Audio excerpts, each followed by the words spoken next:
Welcome to my YouTube channel किडियन classes में आप सभी दोस्तों को स्वागत है। आज हम लोग पढ़ने वाले हैं क्लास 10th का छठा चैप्टर यानी 6 चैप्टर हम लोग पढ़ेंगे। 10th का 6 चैप्टर पढ़ेंगे उर्दू का दृक्ष। अभी तक मैंने 5 चैप्टर किया। आप उस 5 चैप्टर से PYQ यानी प्रीवियस ईयर के क्वेश्चन से आप उस 5 चैप्टर के टॉपिक को मिलाकर देख लीजिएगा। वही से क्वेश्चन आएगा जो पढ़ा रहे हैं। एक क्वेश्चन बाहर नहीं जाने वाली है हमारी क्लास से, एक क्वेश्चन भी बाहर नहीं जाने वाली। ये दावा नहीं है, हर साल की ये गारंटी रहती है 100% की। अगर 100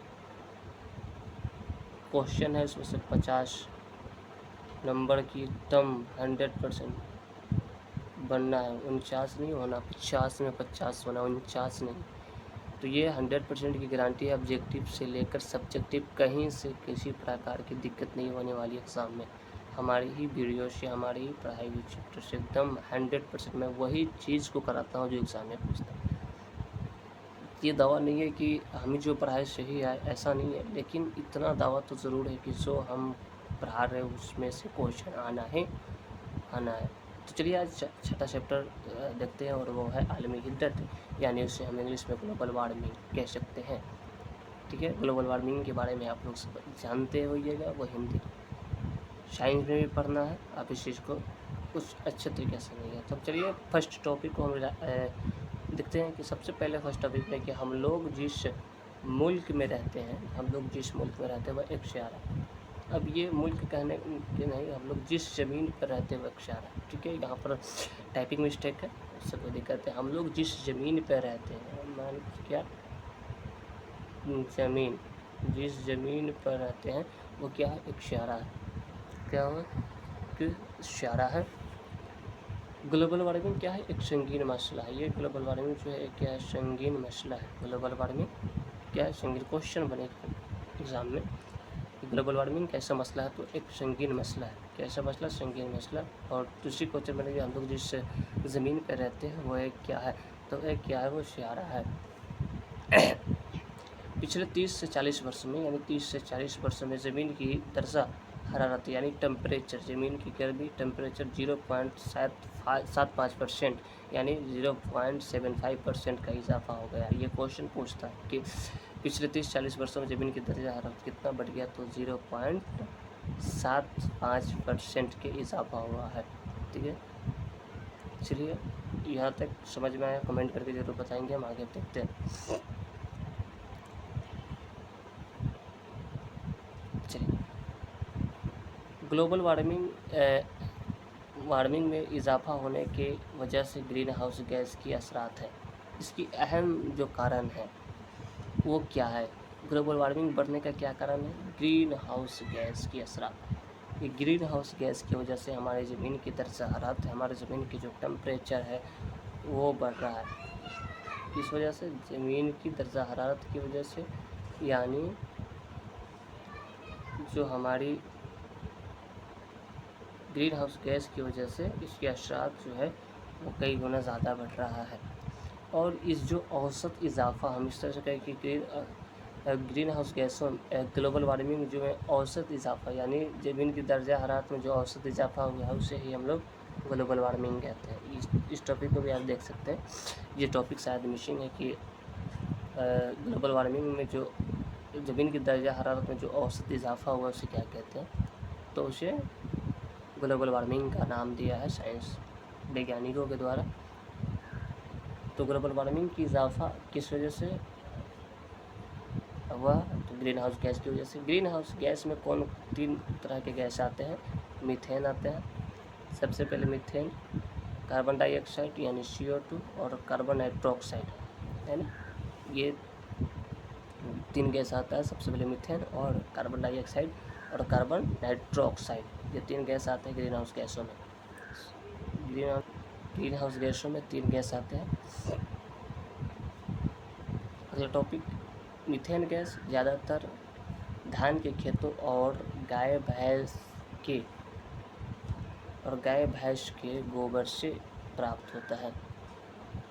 कैसे, गोबर से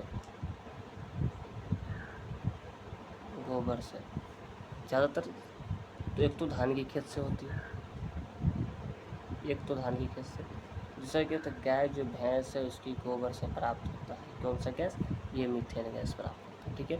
ग्लोबल वार्मिंग पर क्योटो में कॉन्फ्रेंस 2007 ईस्वी में हुआ था। क्योटो में कॉन्फ्रेंस ग्लोबल वार्मिंग कब हुआ था, 2007 ईस्वी में। नागालैंड के दीमापुर में, यह ध्यान में, नागालैंड के दीमापुर में 2008 में बाल विज्ञान कांग्रेस हुआ था और ये कुल 5 दिनों का हुआ था। कितने दिनों का, 5 दिन तक ये कॉन्फ्रेंस चली हुई थी। यानी सबसे पहले क्योटो में कब हुआ था, 2007 में, और नागालैंड में, नागालैंड के कौन सा शहर में, तो दीमापुर में हुआ था। कब हुआ था, 2008 में इसको हुआ था। और जिसमें मशहूर साइंसदान ये डॉक्टर APJ अब्दुल कलाम शरीक हुए थे। और इनमें मेहमान खुसूसी के रूप में कौन सा शामिल हुए थे, कौन सा शरीक हुए थे, तो वो शरीक हुए थे, कौन सा शरीक, वो डॉक्टर APJ अब्दुल कलाम मेहमान खुसूसी के रूप में शरीक हुए थे। डॉक्टर APJ अब्दुल कलाम जी ने ग्लोबल वार्मिंग से बचने के लिए एक जादुई मंत्र बताया। उन्होंने एक ग्लोबल वार्मिंग को कम करने के लिए, उससे बचने के लिए, उसके असरात को कम करने के लिए एक जादुई मंत्र बताया। वो कौन सा मंत्र है कि 10 साल से लेकर 17 साल तक के 20 लाख बच्चे, कितने साल, 10 साल से लेकर 17 साल तक के 20 लाख बच्चे 5-5 दरख्त लगाएंगे तो हम ग्लोबल वार्मिंग जैसे संगीन मसला से बच सकते हैं। ये क्या है, ये ग्लोबल वार्मिंग से बचने के डॉक्टर APJ अब्दुल कलाम ने उपाय बताया था। क्या उपाय, 10 साल से लेकर 17 साल तक के अगर 20 लाख बच्चे अगर क्या कितने मात्र 5 दरख्त लगाते हैं तो हम ग्लोबल वार्मिंग को कम कर सकते हैं और उसके असरात से बिल्कुल हम बच सकते हैं। ये डॉक्टर APJ अब्दुल कलाम ने एक जादुई मंत्र बताई थी।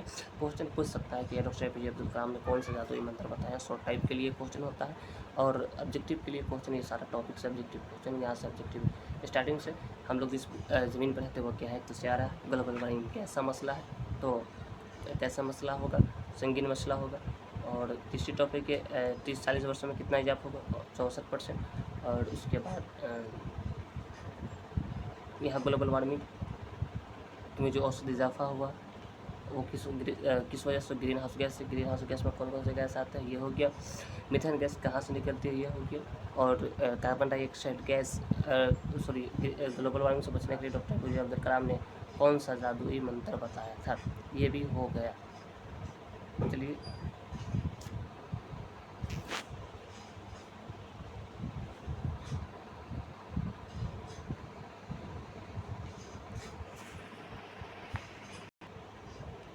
ये क्वेश्चन इसी में आएगा, एक क्वेश्चन ऑब्जेक्टिव बन जाएगा कि CO2 में कितना इजाफा हुआ, कितना इजाफा हुआ। ये क्वेश्चन अगर पूछे कितना इजाफा हुआ है, कितना इजाफा हुआ, ठीक है। CO2 गैस में कितना इजाफा हुआ, तो हम इसको हम बोल सकते हैं CO2 गैस में कितना इजाफा हुआ है। CO2 गैस में जो इजाफा हुआ है वो 31% का इजाफा हुआ CO2 में, हम देख सकते हैं। ठीक है, ये क्वेश्चन भी बन सकता है कि कार्बन डाइऑक्साइड गैस में कितना इजाफा हुआ, तो 31% क्वेश्चन, ये भी यही क्वेश्चन है एग्ज़ाम के लिए। ठीक है, तो इस तरह के क्वेश्चन बनने वाले हैं एग्ज़ाम में। तो आप चैनल को सब्सक्राइब करें, या वीडियो को लाइक करें, ज़्यादा से ज़्यादा शेयर करें, ताकि जो भी दोस्त इस चीज़ को अभी तक ले उनके पास ये चैनल नहीं गया है, ये वीडियो नहीं गया, तो वो इस वीडियो को देख ले और मैट्रिक के एग्ज़ाम में उर्दू की एक क्वेश्चन को भी ना छोड़ पाए। धन्यवाद, फिर मिलते हैं हम अगले छठे चैप्टर के साथ। और एक आवश्यक सूचना है कि 20 तारीख से हमारा क्रैश कोर्स ऑल सब्जेक्ट की स्टार्ट होने वाली है, इसलिए भी ये चैनल इंपॉर्टेंट है कि आप चैनल को सब्सक्राइब करें।